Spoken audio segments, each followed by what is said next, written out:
তেতিয়াহ'লে লোকেল ল'ৰাই নাপায়। লোকেল ল'ৰাই কিয় নাপায়? পৰীক্ষা দিব লাগে। গতিকে তাকে লৈ গাঁও চহৰবিলাকত স্থানীয় ল'ৰাবিলাকে আপত্তি কৰে।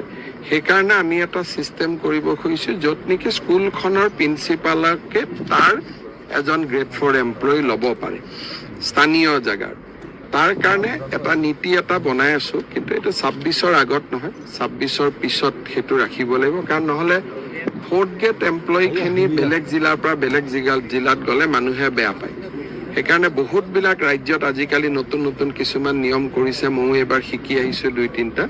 কিন্তু বিধানসভা নিৰ্বাচনৰ আগত যিহেতু আমাৰ এডভাৰটাইজ হৈয়ে গ'ল, নিযুক্তিয়ে হ'ব গোটেই পোষ্টখিনি।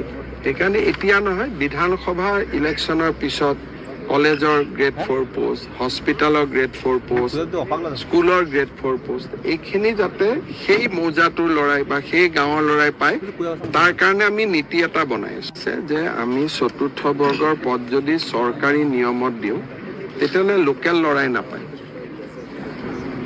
লোকেল ল'ৰাই কিয় নাপায়? পৰীক্ষা দিব লাগে। গতিকে তাকে লৈ গাঁও চহৰবিলাকত স্থানীয় ল'ৰাবিলাকে আপত্তি কৰে। সেইকাৰণে আমি এটা ছিষ্টেম কৰিব খুজিছোঁ য'ত নেকি স্কুলখনৰ প্ৰিন্সিপালকে তাৰ এজন গ্ৰেড 4 এমপ্লয়ী ল'ব পাৰে স্থানীয় জেগাৰ। তাৰ কাৰণে এটা নীতি এটা বনাই আছোঁ, কিন্তু এইটো 26-ৰ আগত নহয়, 26-ৰ পিছত সেইটো ৰাখিব লাগিব। কাৰণ নহ'লে 4th গ্ৰেড এমপ্লয়ীখিনি বেলেগ জিলাৰ পৰা বেলেগ জিলাত গ'লে মানুহে বেয়া পায়। সেইকাৰণে বহুতবিলাক ৰাজ্যত আজিকালি নতুন নতুন কিছুমান নিয়ম কৰিছে। ময়ো এইবাৰ শিকি আহিছোঁ 2-3টা। কিন্তু বিধানসভা নিৰ্বাচনৰ আগত যিহেতু আমাৰ এডভাৰটাইজ হৈয়ে গ'ল, নিযুক্তিয়ে হ'ব গোটেই পোষ্টখিনি।